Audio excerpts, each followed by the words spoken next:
ஆளுநர் ரவி அவர்களே, ஏன் அடிக்கடி இப்படி அசிங்கப்படுறீங்க? ஒரு தடவை ஓட விட்டாங்க, சும்மா ஓட விடுறாங்க, நீங்க ஏன் இப்படி ஓடுறீங்க? ஒன்று, உங்களை தேடி அவங்க ஓடிறாங்கல்ல, அப்ப நீங்க ஓட விட வேண்டியதானே? ஏன் இப்படி அசிங்கம் பண்றீங்க? ரெண்டு பேரும், ஒரு கோமாளி கவர்னர், ஒரு கோமாளி முதல்வர், ஏன் இப்படி இருக்கீங்க? வணக்கம் அனைவருக்கும்.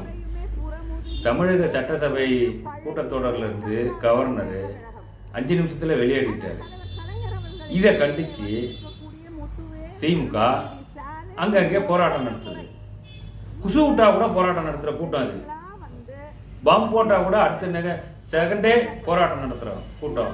எதுக்கு தான் போராட்டம் நடத்துறதுங்கிறது ஒரு விதிவிலக்கு இல்லை. கவர்னர் ஓடினாருன்னா அவர் போய் பிடிக்காம விட்டு போங்க. நீங்கள் கவர்னர் மலைக்கு போக முடியுங்களா? ஓட முடியுங்களா?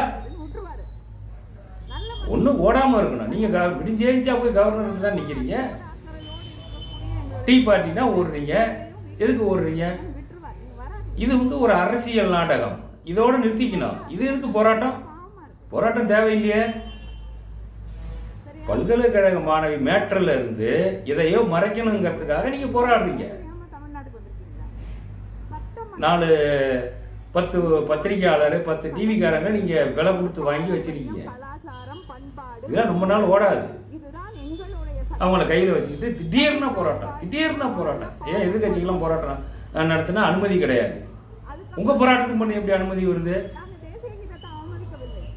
எதிர்கட்சிகள் போராட்ட அனுமதி கொடுத்தா அதெல்லாம் அனுமதிலாம் முடியாது அப்படின்னு சொல்லி அரெஸ்ட் பண்றீங்க. உங்களுக்கு யார் போராட்டம் அனுமதி கொடுத்தது? உங்களுக்கு ஒரு சட்டம், அடுத்தவங்களுக்கு ஒரு சட்டமா? கவர்னர் அவர்களே, நல்லா புரிஞ்சுங்க. உங்களால முடிஞ்சா வேலை செய்யுங்க, இல்லைன்னா ராஜினாமா பண்ணிட்டு போயிடுங்க. இவங்கள்ட்ட உங்களால தாக்கு பிடிக்க முடியாது. இவங்க உங்கள்கிட்ட ஒன்று பேசுவாங்க, டெல்லியில போய் ஒன்று பேசுவாங்க, இங்க ஒன்று பேசுவாங்க. டெல்லியில போனா அமித்ஷா கிட்ட போய் ஐயா சாமி அப்படிம்பாங்க. உங்கள்கிட்ட வந்தா வேற மாதிரி பேசுவாங்க. ஏதாவது ஒரு டிசிஷன்ல இருங்க. பிஜேபியும் திமுகவும் ரகசிய தொடர்பு உள்ள ஒரு கூட்டம். மக்களை மனமாற்றம் செய்யறதுக்கு இவர் போடுவது திட்டம். இதை நாங்க அடிக்கடி காட்டோம். நாங்க கொடுக்கறது காட்டோம்.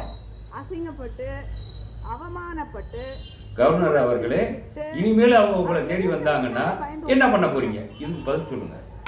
கவர்னர் மாலையும் வருவாங்க, நீங்க என்ன செய்ய போறீங்க? அதுக்கு பதில் சொல்லணும். இல்லைன்னா ராஜினாமா பண்ணிட்டு போயிடுங்க. நன்றி, வணக்கம்.